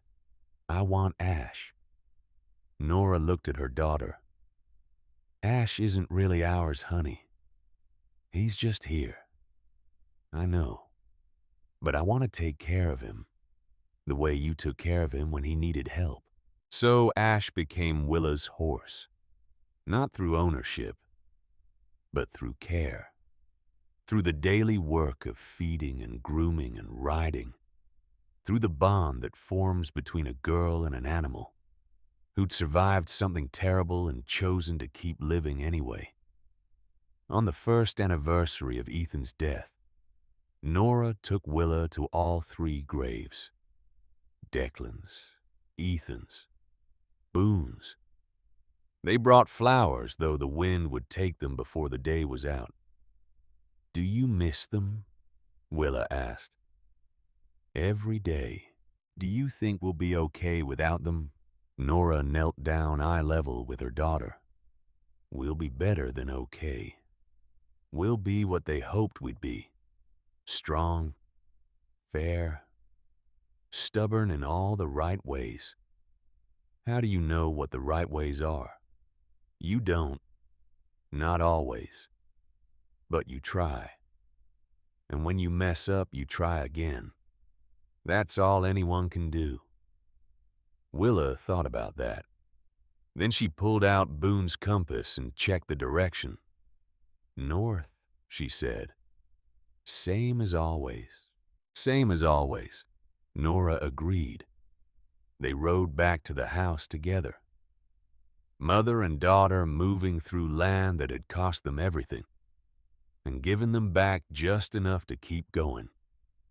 3 years after the siege, Nora received another visitor. Not a senator this time. Not federal agents or marshals or men with guns. Just a young woman in her mid-20s driving a beat-up sedan with California plates. She knocked on the door just after dawn, and when Nora answered, she introduced herself as Sarah Mackenzie, a journalist from the Los Angeles Times. I'm writing a piece about environmental whistleblowers, she explained. People who put everything on the line to expose corruption. Your husband's case kept coming up in my research. I was hoping you'd be willing to talk about it. Nora almost said no. Almost closed the door and went back to her coffee and the quiet morning routine that didn't include dredging up memories that still hurt. But then she thought about Ethan, about what he'd wanted. Not fame, not recognition, just for the truth to matter. All right, she said. Come in. They talked for 3 hours. Nora told the story from the beginning. The storm, the horse, the journal, the siege, the trial. All of it. Sarah took notes, asked careful questions, never pushed when Nora needed to pause. When it was done, Sarah closed her notebook and looked at Nora with something like awe. That's incredible, she said. Your husband was a hero. He was a rancher who did what he thought was right. That's what heroes are, Mrs. Brennan. Regular people who choose right over easy. The article ran 6 months later. Front page of the Sunday edition. The rancher who wouldn't back down.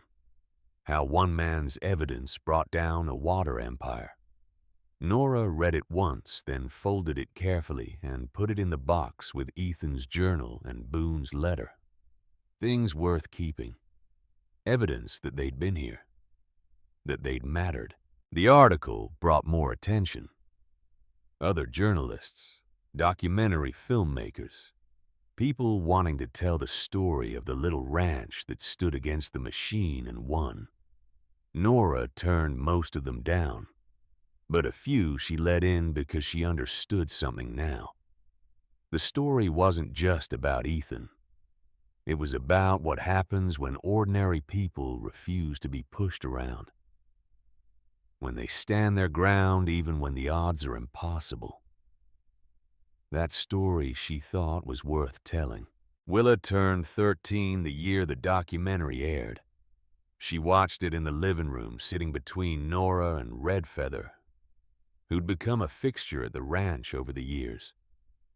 A friend. An advisor. Family in the way that matters more than blood. When it was over, Willa turned to Nora. Did all that really happen? She asked. You were there for most of it. I know, but I was 8. I didn't understand what it meant. What does it mean now? Willa was quiet for a moment. Then she said, it means we don't give up, even when we should, even when it would be easier. That's right. Is that what you're teaching me, to be stubborn? Nora smiled. I'm teaching you to know what's worth being stubborn about. The rest is just details. Time moved forward the way it does. Willa graduated high school, turned down scholarships to colleges in places with easier weather and better opportunities, chose instead to stay on the ranch to learn the business from the ground up, to prepare for the day when it would be hers alone. Nora watched her daughter grow into someone she barely recognized. Strong, capable, unafraid.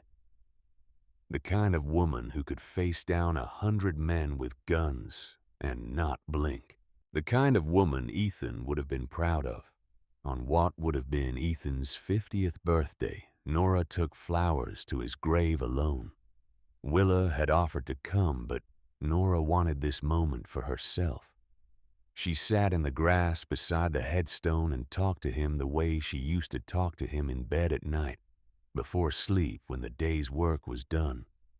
And it was just the two of them in the dark. "We did it," she said. "Everything you wanted. The water's protected. The Navajo have their rights. Drexel's dying in prison, and the people he bribed went down with him. The ranch is thriving. Willa's strong." The wind moved through the grass, and somewhere in the distance a hawk cried. "I miss you," Nora said. "Every damn day. But I'm okay. We're okay." Boone kept his promise. He stayed until we didn't need him anymore. And then he left on his own terms, just like you would have wanted. She stood, brushed the dirt from her knees. "I'm gonna keep this place alive," she said. "For Willa. For the Navajo. For everyone who depends on the water we protect. I'm gonna make sure your sacrifice meant something."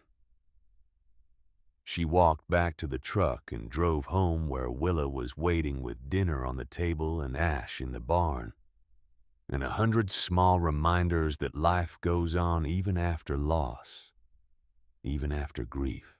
That night, Nora stood on the porch and looked out across the land.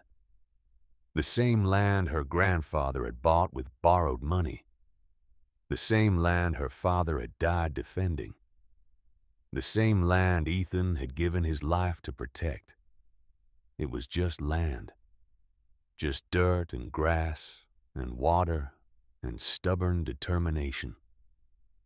But it was theirs. And as long as she had breath in her body, it would stay that way. She thought about the horse that had appeared in the storm all those years ago. Ash, who'd carried the evidence that changed everything. He was old now, gray around the muzzle, moving slower. But he was still here, still standing, like the land itself, like the people who'd fought for it, still standing. Nora went inside, locked the door behind her, and sat down at the kitchen table where Ethan used to drink his coffee and read the grain reports. She opened his journal one more time, read the last entry he'd ever written. "Finish this." "I did," she said to the empty room. "We all did." And somewhere in the house, Willa was humming Declan's old song, the one that had calmed a terrified horse in the middle of a gunfight, the one that had become their family's anthem without anyone deciding it should be. The song that said, "We're still here. We're still fighting. We're still home." Nora closed the journal and turned out the light. Tomorrow there would be work. There always was. Fences to mend, cattle to move, water systems to monitor, partnerships to maintain. The endless, grinding work of keeping a ranch alive in a world that didn't make it easy. But tonight, there was just this quiet house, this land they'd bled for, this daughter who carried forward the best parts of everyone who'd come before. It was enough. It would always be enough. Outside, the Montana wind picked up, carrying with it the smell of snow and sage, and the promise of another hard winter. The kind that would test them, push them, demand everything they had, and then ask for more. They'd survived worse. They'd survive this too. Because that's what Brennans did. What they'd always done. What Willa would teach her own children to do someday when this land passed to the next generation and the next. They stood their ground. They kept their promises. They finished what needed finishing. And they never ever backed down from doing what was right no matter what it cost. That was the legacy. Not the land itself, but the will to protect it. Not the water, but the refusal to let it be stolen. Not the victory, but the courage to fight, even when losing seemed certain. Ethan had understood that. Boone had understood that. Declan before them. Now it was Nora's turn to pass it forward. She walked to Willa's room, stood in the doorway watching her daughter sleep. 13 years old and already taller than Nora had been at that age. Already stronger. Already certain of who she was and what she stood for. Nora thought about the compass on Willa's nightstand. About the truth it represented. Not direction, but purpose. Not destination, but home. She thought about the horse in the barn, who'd survived torture and betrayal, and a blizzard that should have killed him, who'd chosen to keep living anyway. She thought about 3 old Marines who'd answered a call for help, because loyalty mattered more than safety. She thought about 40 Navajo, who'd risked everything to protect land that treaties said was theirs, but history said they'd never keep. She thought about a senator who'd fought the system from inside, who'd used power to protect the powerless instead of herself. And she thought about Ethan, about his journal entries and his careful plans and his absolute unshakable belief that some things were worth dying for. He'd been right. Nora closed Willa's door quietly and went to her own room. She lay down in the bed she'd shared with Ethan for 9 years, and now slept in alone. She closed her eyes, and for the first time in 3 years, she slept without dreaming of storms or sieges, or the moment they'd found Ethan's body in the north pasture. She slept like someone who'd finished a long journey and finally made it home. When she woke, it was dawn, and Willa was already up feeding the horses, starting the day's work, the way they'd start every day from now until the land itself gave out. Or they did. Nora joined her in the barn. Together they moved through the morning routine. Feed, water, check hooves and teeth, and the 100 small things that kept animals healthy and alive. Ash nickered when Willa approached, lowered his head so she could scratch behind his ears. The old horse who'd started everything, who'd come to them broken and left them whole. "He's happy here," Willa said. "I think he is. Do you think he knows what he did? How important he was?" Nora looked at the horse, at his dark eyes and graying muzzle, and the scars that would never fully fade. "I think he knows he's safe," she said. "That's all any of us really want." They finished the morning work and walked back to the house together. Mother and daughter, the last of the Brennans, the ones who'd stood when standing seemed impossible, the ones who'd kept the promises others had died making, the ones who'd looked at a dying horse in a storm and chosen kindness over caution, not knowing that choice would cost them everything and give them back something more valuable than safety could ever be. The knowledge that they'd done the right thing. That when the test came, they'd measured up. That Ethan and Boone and Declan and all the others who'd fought for this land hadn't fought in vain. The story didn't end with victory. It never does. There would be more fights, more threats, more years of drought and debt, and the grinding work of keeping something alive that the world kept trying to kill. But they'd face it the way they'd faced everything else. Together, unafraid, with the kind of stubborn grace that turns ordinary people into the kind of ancestors worth remembering. That was the real inheritance. Not the land, not the water, not the legal victories or the news articles or the documentary that would play in film festivals and classrooms for years to come. The inheritance was this, the certainty that when the moment came to choose between easy and right, you chose right. Every time, no matter what. That's what Nora would teach Willa. That's what Willa would teach her children. And down through generations yet unborn, that lesson would echo forward, carried in the blood and bone of people who understood that some things are worth protecting, even when the cost is everything you have. Especially then. The wind picked up again, carrying the scent of sage and snow, and the clean, endless promise of land that would outlast them all. Nora Brennan stood on her porch and looked out at the ranch that had nearly killed her and saved her in equal measure. And she smiled. This was home. This was enough. This was everything that mattered. And tomorrow, when the work began again, she'd be ready. They both would. Because that's what Brennans did. They endured.